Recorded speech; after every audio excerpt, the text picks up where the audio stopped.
down, yeah.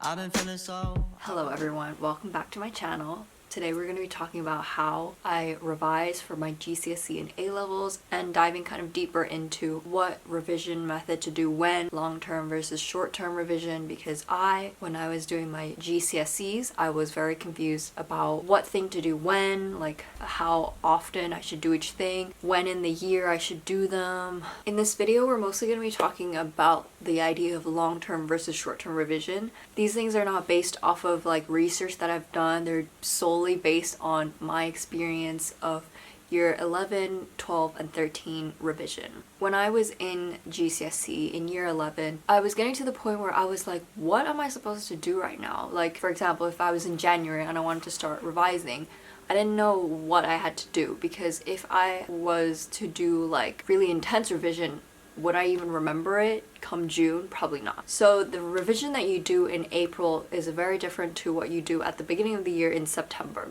So let's get into that. So first of all, your long-term revision, which you start in September, is basically you putting all the information into notes or an accessible way to learn it when April comes around and you do your intense revision. So when people ask me, they're like, oh, when did you start revising for GCSEs? I don't really know how to answer, because yes, I did start making notes in like September, but then I also, like, that revision is not really intense revision, and I would say I started intense revision like mid-April, that kind of time. Okay, so long-term revision. Let's talk about it.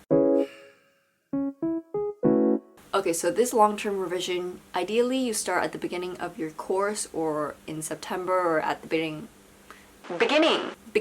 or at the beginning of your school year, whether that's January or whatever. So this is the period where you're having lessons, you're learning new content every day, and you want to make that information into things that are accessible to you when you do your intense studying. So that may be making flashcards, mind maps, Quizlet sets, condensed notes, anything like that. For example, you finish chapter 1 biology. Maybe your notes are like 10 pages long, for example. You want to put those 10 pages of notes into maybe one mind map where you can see everything at a glance and you can revise from that. I will explain how you revise from the mind map later on, but this is the first step. Or for example, you're doing French. You finished a topic about immigration and you want to make a Quizlet set about all of the vocab or the grammar structures that you learned while doing this topic of immigration.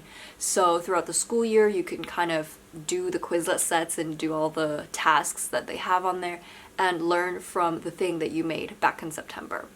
Okay, so let's get into how I use flashcards, because a lot of people use them in different ways, and that's fine. Like, you can do it how you want to. I'm not gonna be here and say you have to do it my way, but my way has helped me a lot, and I will just share with you what I have done. So if you want to do it, you can. I've seen a lot of people do flashcards in a really interesting way. They just kind of write their notes down on a flashcard so that they can take them out and then read them when they're out, like waiting for the bus or something, which is fine, perfect, amazing, good for you.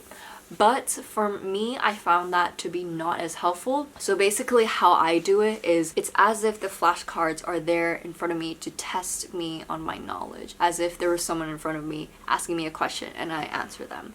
What I have on the front of my flashcard is very specific. For example, for history, I will have one flashcard for the Corfu crisis.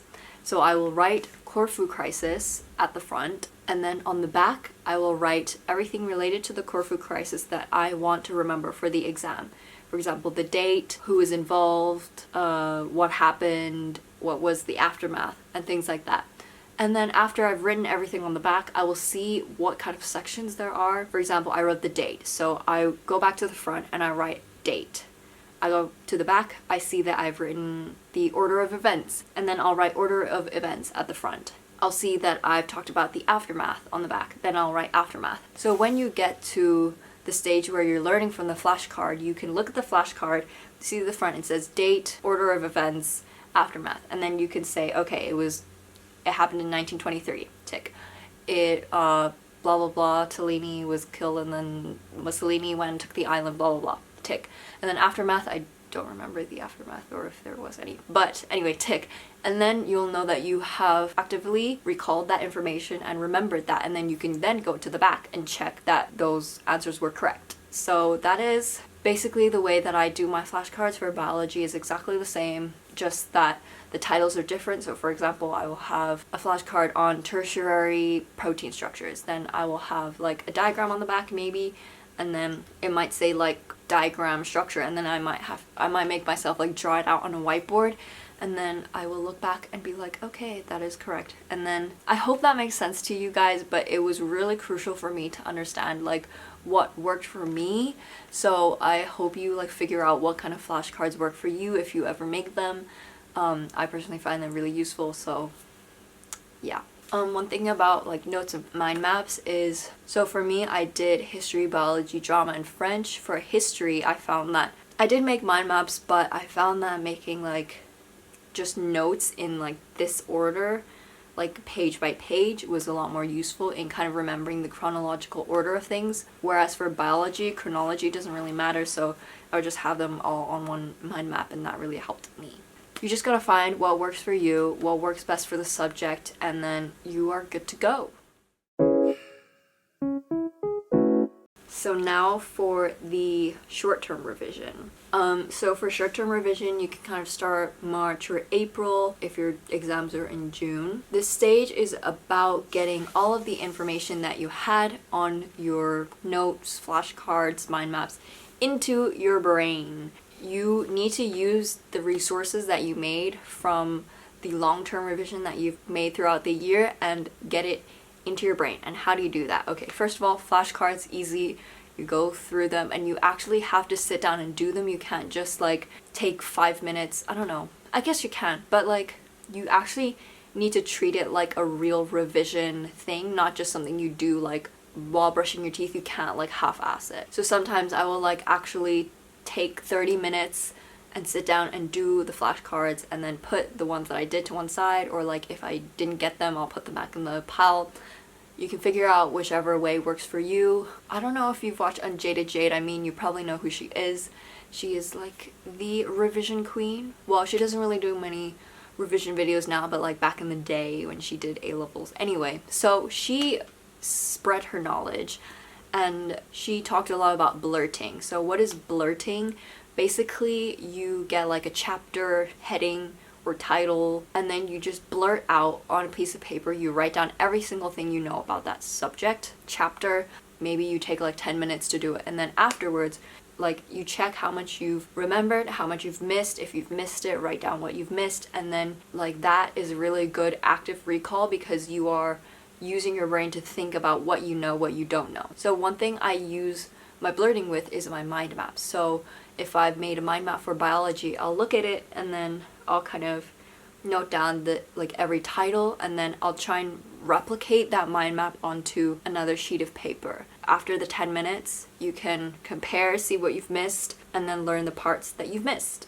That kind of brings me to collection. Now, I am just relaying information from other YouTubers because this collection idea is something that I've kind of done in the past, but I didn't really give it a name and I didn't really know that I was doing it. But anyway, so Lucrezia, she used to be like a study tuber, but now she makes lifestyle videos and now she's taking a break on YouTube. Anyway, she was talking about collection, and the idea of collection is that you kind of, I hope I'm getting this right, but basically there are some things that you always forget, or you just, it always slips your mind. You put everything that you forget easily or don't know very well onto a small piece of paper that you take right up to your exam, and you like are looking at it before your exam. So that is like the most important information that you want to take into your brain before the exam, and that's like a kind of last minute idea, I guess. This is just me telling you what you can do if you want to do it. So you might want to take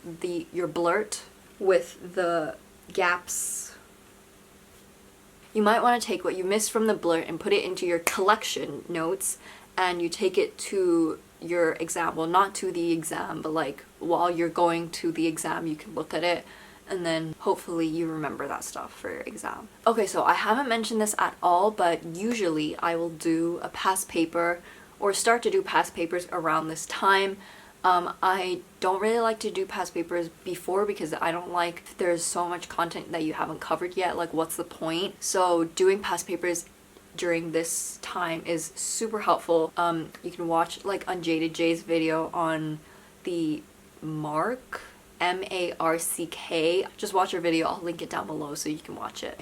I'm gonna explain it very simply. Basically, you do a past paper and the MARCK method is basically to tally up like what kind of mistakes you make the most. For example, M is maths, A is application, R is read the question or something, C is content, K is knowledge, I think. To be honest, I'm not that sure. But anyway, so you use those and you'll see if most of your mistakes are math errors, or if you read the question wrong, or if you don't know how to apply your knowledge to the question. You will know which parts of the test that you struggle with, and then you can work on those aspects of the exam. So of course by the end of the school year. What? So for me, even though I've made a full set of notes for everything during my long-term revision, I like to kind of do it again in my short-term revision, but really quickly, not in as much detail. I feel like for me, if I don't do it, I feel like I will not have had like a full knowledge of everything. I'd like to just use a metaphor to explain my feelings and thoughts about this. Let's take an old bucket. A bucket that like you've had for 20 years.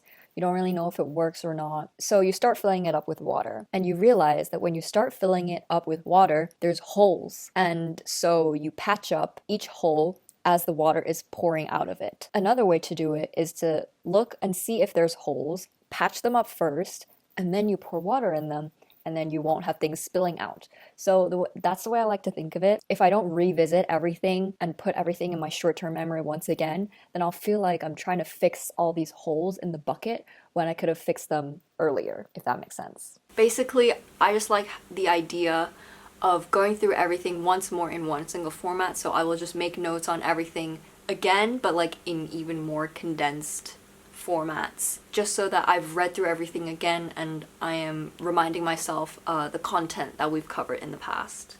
I don't know if that video was good. I hope this video helped you in some way. If you still have more questions, you can comment them, but like good luck in all of your revision. A-levels and GCSEs are tough, but you can get through them. I believe in you. I really hope this video helped, and I feel like this video is just for me in the past. Like, I remember so clearly, I was looking on YouTube, I was like, how to do long-term revision, and no one really like talked about that. People were just kind of like how I revised. Like, I had this in my head and I was like, there is no way that like your revision in April is the same as in September. So that was just like kind of what? I don't know what I'm saying anymore. I am kind of annoyed that it took me 3 years to figure it all out, but here I am telling it to you, so you have less to figure out, hopefully. And yeah, I love making videos like these. I love like sharing my knowledge. If you like receiving my knowledge. If you like this video, give it a thumbs up. If you didn't, give it a thumbs down. And I guess, yeah, I'll see you next time. Bye. Down, yeah. I've been feeling so down.